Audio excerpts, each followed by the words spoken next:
Undercurrent, sponsored by John Hughes in Victoria Park. Choose your station before you choose your program. Absolutely.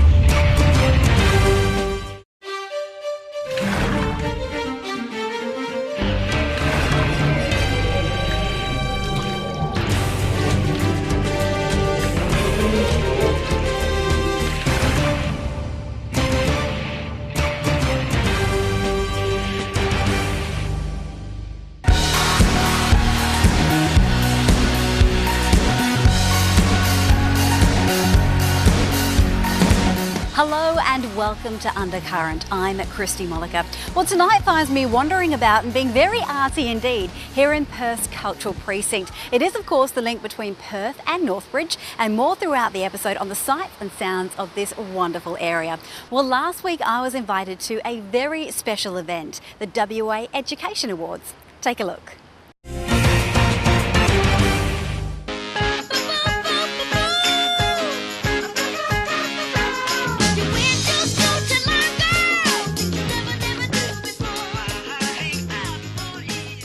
Well, today I'm here at the Perth Convention and Exhibition Centre for a very special event. It is the WA Education Awards for 2011. In this room here with me right now are many, many nominees, and as the day progresses, we'll find out just who are the big winners.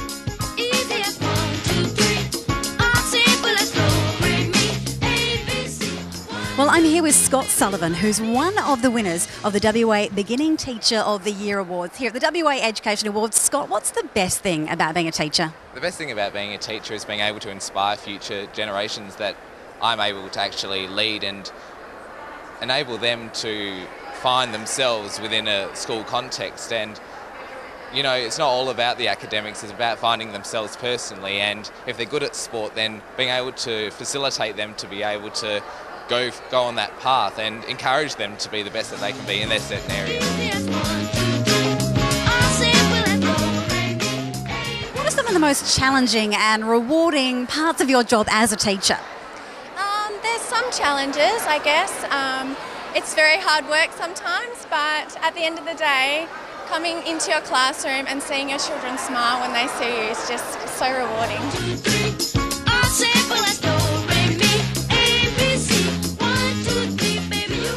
Well, I am here with Paul Vassallo from Gesby, the gold sponsor of the WA Education Awards. Paul, why is it so important that Gesby sponsors these awards? Well, Gesby's been looking after superannuation for education employees for the last 70 years. So being involved in these awards provides us with an opportunity to recognise and celebrate our educators and their valuable contribution they make to the community.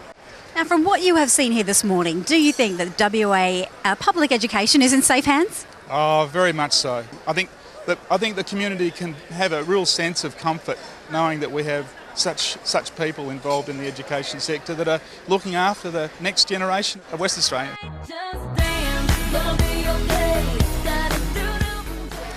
It's a really great honour to win the award. I know that there's so many principals out there, there's so many fantastic leaders in the public education system, so to be chosen, as the primary principal of the year is just really humbling, and I'm really thrilled though with the honour. Wish I could shut my Playboy mouth. There's more to leadership than just saying I want to be a leader. It's about actually knowing what a leader does and the actual behaviours that the leader engages in. Being risk-willing, being able to take risks because you know that you're on the high moral ground, that you're looking after the needs of students and the students that you have. And traditional ways, if you keep doing the same thing, you're going to end up the same result. If you want a different result, you're going to have to do things differently. And it's about being risk-willing and willing to go that next step to do something different to engage the students. I simply say thanks for what you do for children, for schools throughout Western Australia, and by definition, the over 250 nominees for these awards demonstrate the very best of teaching and the very best of school leadership. So congratulations, and can I also wish you a very, very happy Christmas and a very safe New Year. Dr. Elizabeth Constable, how important is an event like this to people who work in WA's public schools? It's very important, not only to those that are singled out as the winners, but also to all teachers, because I think, and all principals and all support staff, it gives them the opportunity to know that their profession is valued, not only by government but by the whole community, and indeed we do value our teachers very highly.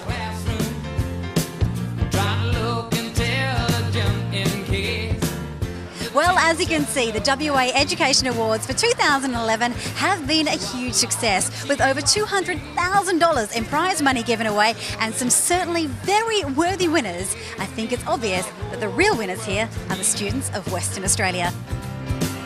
It's a natural achievement, conquering my homework with her image, pounding in my brain. Well, we all know that unwrapping that much-awaited Christmas gift can indeed be very exciting, but unwrapping it to find it's faulty, not so exciting. Well, Morgan Peterson has discovered that new consumer laws have been put in place to safeguard against that very thing.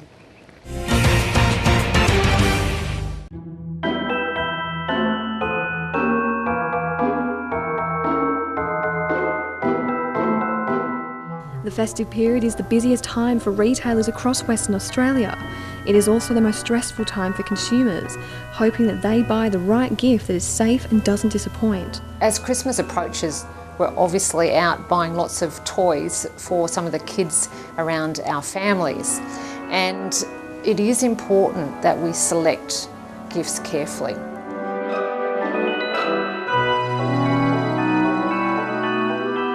The Australian Consumer Law became law on the 1st of January 2011, and probably the most fundamental thing about the law is it's one consumer law across Australia. The law now makes it very clear that the retailer has to take responsibility for the work and to make sure that you're actually getting a refund or a replacement if there's a major fault with the good. It's certainly raising the standards, especially with items that are unsafe, and that is a great process because it gets them out of our market very, very quickly, and that's a good result. Officers have pulled more than 100 dangerous toys off the shelves, saying some could be lethal. When you are selecting a gift at Christmas time is one to try and select a gift that is suitable for the age of the child. So most gifts, as we know, will say the age suitability for the particular product, and we need to match that with the age of the child. We've certainly seen an increase in reporting on unsafe products, and a lot of them being pulled out of the market very, very quickly. So especially around this time, when it's accented on kids and kids' toys, to have them, the unsafe ones, quickly out of the market and not there during this peak period is certainly a positive step. A good way to check is if you've got an old camera film canister, but basically if anything fits in that, it is a choking hazard and potentially can get lodged down a child's throat. This product is banned. That can be wrapped around a child's neck and become a strangulation hazard. Well, we should have quality of products at any time, but with Christmas being the peak retail season, where the volume of sales is most probably double any other month, retailers really need to make sure that their connection with their customers or prospective and future customers is a good one. And as such, having the right service and the right product and meeting the needs, the standards that are required, I think sets for the future, sets for a better customer relationship, and that all of life return that retailers should be looking at. So if retailers are doing their business, they're entirely focused on the customer, and that's what it's all about, making sure the product's right, the service is right, and the whole customer experience is right. Well, it appears that both the government and retailers are working together to protect consumers, and this can only be a good thing. No one wants to be stressed during the festive period that the gift or product purchased is wrong or faulty. I'm Morgan Peterson, reporting for Undercurrent. Well, Christmas is a time where many people have to scrimp and save to make their humble wage stretch as far as they can. But not so for our PM, Julia Gillard, it would seem, who's about to be in line for a huge wage increase. Well, Sarah Miller took to the streets to find out exactly what you think about that.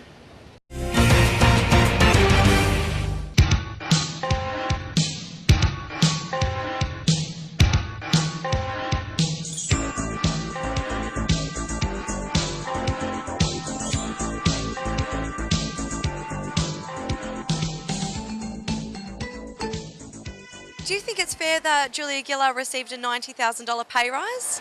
Fuck no, she's doing a lousy job. Why the hell would you want to give her a pay rise? Do you think Julia Gillard deserves a $500,000 salary? Absolutely not. No. Why not? Well, what has she done to deserve that? It's performance-based, isn't it? I reckon it's great. I reckon she's doing a really good job for the country, and the better she does, the better this country's going to be. I think the Prime Minister should be paid probably in order of $5 to $10 million a year, so we get an extraordinary person as Prime Minister. I don't think she even deserves the job she's in, quite frankly. No, I think it's too much. I mean, considering, I'm sure they put in a lot of hours and stuff like that, but yeah, no. I don't believe we get value for money. As the Prime Minister, I guess you are essentially running the country, but having a salary that much, you just don't need it. Do you think it's fair that politicians receive free travel for the rest of their lives, even out of office? No, not at all. Look at us, we got paid to travel everywhere. Not the free travel, no. No, I've had experience with that before, with former Prime Ministers, so, yep. No, absolutely not.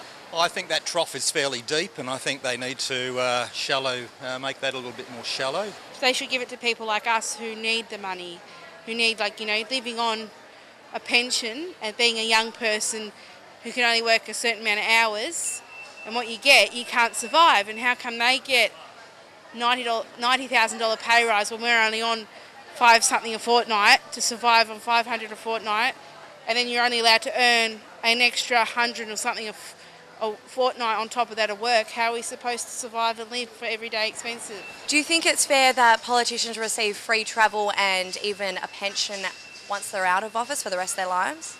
Well, I think maybe they should have some benefits, but I think, according to the report that we saw recently, I think it's being abused somewhat. So, I don't see they shouldn't receive something, but I think there should be some sort of cap on it.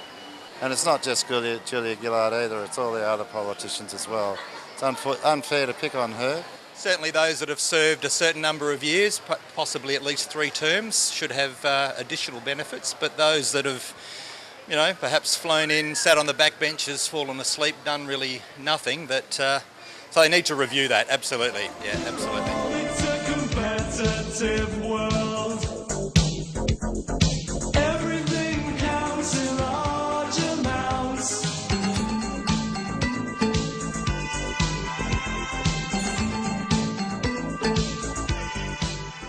The Remuneration Tribunal has recommended massive pay increases for politicians, an extra $114,000 for the Prime Minister, a jump of $44,000 for backbenchers. It's a proposal both the government and the opposition say they will support.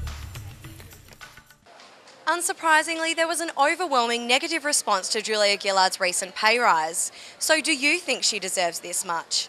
I'm Sarah Miller, reporting for Undercurrent. Well, join me for more for the Perth Cultural Precinct after the break on Undercurrent.